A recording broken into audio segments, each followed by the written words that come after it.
আমার এক হাতে সম্পদ আছে আর এক হাতে আমল আছে, কে কোনটা নিতে চান? ভাই আমি সম্পদ নিমু। ভাই আমি আমল নিমু। আচ্ছা ঠিক আছে, এই যে আমার হাতে টাকা আছে, আমার জন্য দোকান থেকে যে যা পারোস নিয়ে আয়।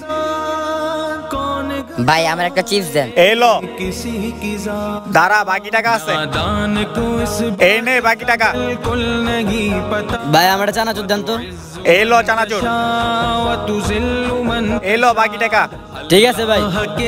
আরে দোকানে তো আমার বেশি টাকা দিয়ে দিয়েছে, যাক রাখা দিই। আরে দোকানে তো আমাকে বেশি টাকা দিয়েছে, যাই এটা ফেরত দিয়ে আসি। ভাই আপনি তো আমাকে বেশি টাকা দিয়ে ফেলছেন। আচ্ছা সমস্যা না, এটা তোমার কাছে রাখো, এখন তুমি যাও। এই যে ভাই আপনার চানাচুর। এলেন ভাই আপনার চিপস। মেহেদি তাহলে বাকি টাকাগুলো ফেরত দে। আরে ভাই আপনি কেমনে জানলেন? কারণ ওই দোকানদার আমার পরিচিত ছিল। তোর এই লোভের কারণে না তোর কাছে সম্পত্তি রইলো না আমল, আর ওর কাছে সম্পত্তিও রইলো আর আমলও রইলো। ভিডিওটি ভালো লেগে থাকলে কমেন্টে অবশ্যই আমিন লিখে যাবেন।